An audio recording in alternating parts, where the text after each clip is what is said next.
Hi, how are you? And welcome. I'm just going to do a very quick update for July the 2nd. And normally I separate into business and personal, but at the moment it's really about our finances. There's a big push on that.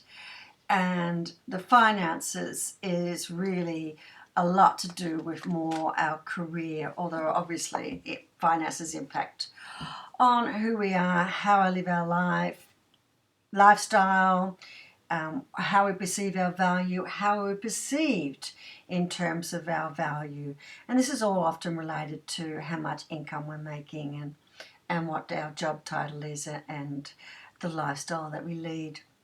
So what I wanted to do was just touch base about that, because on the December the 2nd, Jupiter joins Saturn, Venus, and Pluto in Capricorn in anticipation of the Sun also moving into Capricorn. So what's interesting about this is Jupiter and Saturn and Venus are all about expansion. Venus is about, now traditionally lots of people talk about love, but it's about what we value. So love, of course, has got to do with value, but has finances, particularly in the currency of the physical plane that we're living in. So we've got Venus, which is about expanding and focusing on our value. We've got Saturn, which is about business routines, strategy and planning. And we've got Jupiter, which is the planet of expansion and bringing elements of our life and just taking those and expanding them. So you can see with this highly expansive planet moving in with Saturn and Venus in Capricorn, you can see that the focus is very much on how we make our money, what our role is in relation to money, how we perceive ourselves in terms of value, and our interaction or our sense of self in terms of that value, in terms of our job, in terms of that income, in terms of that job title. And it's asking us all to get very serious. And this is a 12-month, so this is going to be for 1 year, about our planning. And of course it's leading up to the new year, December the 1st. So it's all about us really thinking about who we are in relation to our work and putting in place our new strategies and our new directions. Now, Pluto is the creative destroyer, purging and releasing. So there's a little bit of purging and releasing that's going to take place in relationship to how tightly we are holding on to perceptions of who we are. And this is in terms of our business and the role we're playing, and perhaps also holding on to aspects of ourselves that we really shouldn't be hanging on to that tightly if we want to take something forward. So that's going to be the stars on July 2nd.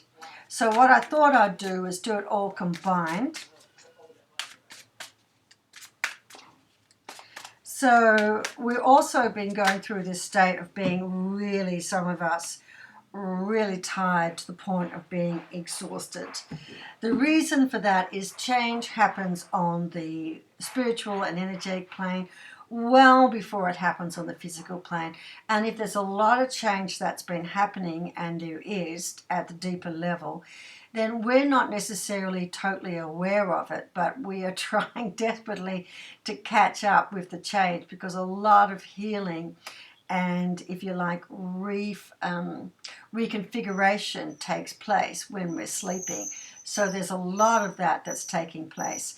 We're not necessarily aware of everything, but we will begin to become aware of everything, because things will start to disappear out of our lives thanks to Pluto and thanks to active decision making. So I think all of that is going to be quite fascinating for us to get our heads around.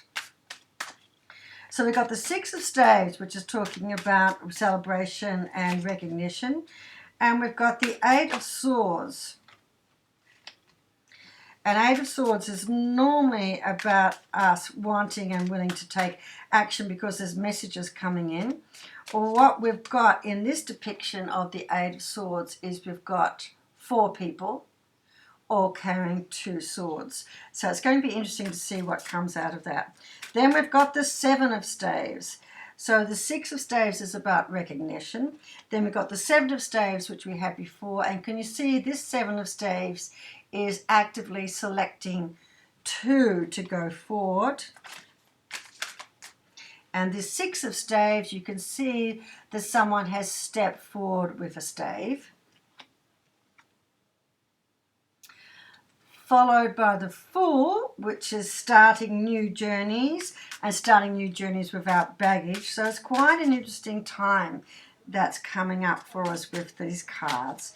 Definitely a time of, and I wasn't surprised, I was expecting the Two of Swords to come out. And it's about us starting to make choices and decisions. And look at how active these cards are. This is not passive. This is really active and moving forward. Okay, I just got the word a couple more, so we'll see what else comes up. So this is looking at us having a fresh start. So there's been something that we've been wanting to do and we haven't been sure about how to go about doing it. So this is also going to start, and I think it's going to start just coming together. We're going to get little insights of what the change is, and then we're going to get it slowly coming together. And I think what's going to happen is we're going to get almost pushed towards making that decision. Okay. Star card, the wish card. And my neighbours have just started singing Christmas carols. For me, 30th of November, a little bit too early for Christmas carols, but hey, whatever floats your boat. So there we are. We've got the Star card, which is the wish card. So this is definitely about something that we've been wanting to do, but we've kept very secret.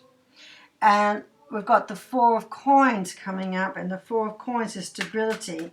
But this little one, if you have a good look at it, look at the happiness in that. Now, you normally don't see the happiness reflected in the Four of Coins, but this is actually saying, look at that happiness. And I think that's going to be the change.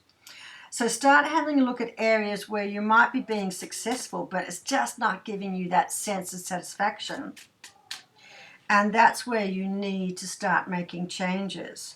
And look at this one as well, choosing. So it's about changing the way we perceive something and understand something.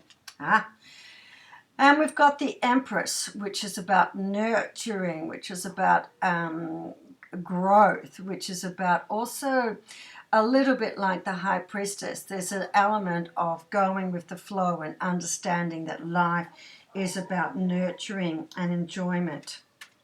So I think all that sits quite nicely. So you are aware, we are aware of what we want to be doing and how we want to be doing it. But we just haven't felt able to go forward with something, and that's all about to change. All right, and then underneath that, we've got the Seven of Coins as the environment. And the Seven of Coins, if we have a look at this one, is quite stable. And the Seven is often us thinking about learning something new. So there's definitely something new about how we live our life, how we manifest, how we work, what that relationship to money, finances, career, position starts to look like. And it's a brand new journey, and it's a brand new start with the Fool and the decision making, and it's a wish come true with the Star. I think that's really lovely. Oh. And we've got the Maiden that sits so beautifully. This is the Gaia with the Empress, because the Maiden is also about going with the flow and going with the earth and nurturing us a little bit, but it also sits nicely with the Fool, because the Maiden is also carefree, doesn't have a worry in the world, so it's a bit of a loosening up. So that's also quite nice. And we've got another wish card, which is the Nine of Fire.